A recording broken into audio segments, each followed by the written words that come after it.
যদি হঠাৎ করে আমেরিকা রেগে গিয়ে রাশিয়ার উপর হাজার হাজার পারমাণবিক বোমা নিক্ষেপ করে এবং এতে রাশিয়ার প্রেসিডেন্ট ভ্লাদিমির পুতিন সহ রাশিয়ার সকল সামরিক নেতৃত্ব মারা যায়, এমনকি রাশিয়ার সকল শহর ধ্বংস হয়ে যায়, তাহলে কি হবে? রাশিয়া এমন একটি পরিস্থিতি আগে থেকেই কল্পনা করে রেখেছে এবং সেজন্য তারা তৈরি করেছে dead hand system. Dead hand system হচ্ছে 1 লক্ষেরও বেশি কম্পিউটার নিয়ন্ত্রিত সেন্সর ভিত্তিক একটি সুপার কম্পিউটার সিস্টেম, যার সেন্সরগুলো পারমাণবিক বিকিরণ বা অন্য কোনো বিপজ্জনক উপাদান শনাক্ত করলেই তার সিস্টেমে থাকা শত্রু দেশগুলোর দিকে রাশিয়ার তৈরি করা 5000-এরও বেশি পারমাণবিক বোমা নিক্ষেপ করবে।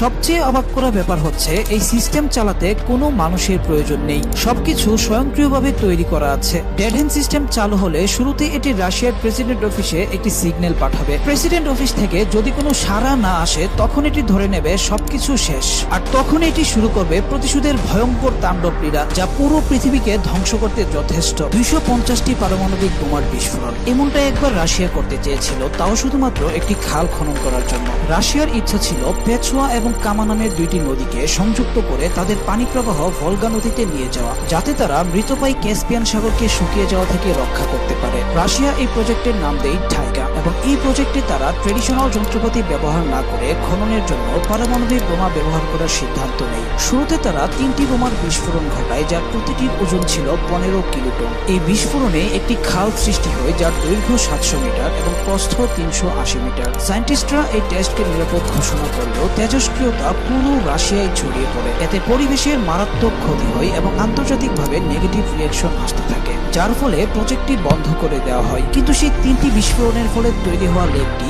আজও টিকে আছে। বর্তমানে লেকটিকে নিউক্লিয়ার লেক নামে ডাকা হয় এবং এখনো এই লেকটিতে তেজস্ক্রিয়তা রয়েছে, ফলে লেকটিতে সাঁতার কাটা সম্পূর্ণ নিষিদ্ধ। জীবনে একটাও যুদ্ধ হারেনি মুসলিমদের ইতিহাসে ঠিক এমনই একজন সেনাপতি ছিলেন এবং তিনি হলেন খালিদ বিন ওয়ালিদ। যুদ্ধ কৌশলে তিনি ছিলেন জিনিয়াস আর যুদ্ধক্ষেত্রে ছিলেন সেরা যোদ্ধা। তিনি জীবনে 50টিরও বেশি যুদ্ধে অংশ নিয়েছেন এবং প্রতিটিতেই ছিলেন অপরাজিত। তার সবচেয়ে বড় অস্ত্র ছিল সাইকোলজিক্যাল ওয়ারফেয়ার। যুদ্ধ শুরু হওয়ার আগে তিনি শত্রু বাহিনীর সেনাপ্রধানের সামনে দ্বন্দ্বযুদ্ধে আহ্বান করতেন। শত্রুদের সেনাপ্রধান এই ট্র্যাপে পড়লে তাকে হারিয়ে যুদ্ধ এখানেই শেষ হয়ে যেত, আর যারা ভয় পেয়ে প্রত্যাখ্যান করত তাদের সৈনিকদের মনোবল ভেঙে পড়ত। তাছাড়া তিনি তার সেনাবাহিনীকে ছোট ছোট দলে ভাগ করে ভিন্ন ভিন্ন সময়ে যুদ্ধক্ষেত্রে প্রবেশ করাতেন, ফলে শত্রুরা মনে করত মুসলিমদের অগণিত সৈন্য আছে যা কখনো শেষ হবে না। এতে শত্রুরা আরো দুর্বল হয়ে পড়ত। কিন্তু খালিদ বিন ওয়ালিদের সবচেয়ে বড় শক্তি ছিল তার সৈন্যদের মনোবল। তার সেনাবাহিনীর জন্য শহীদ হওয়া ছিল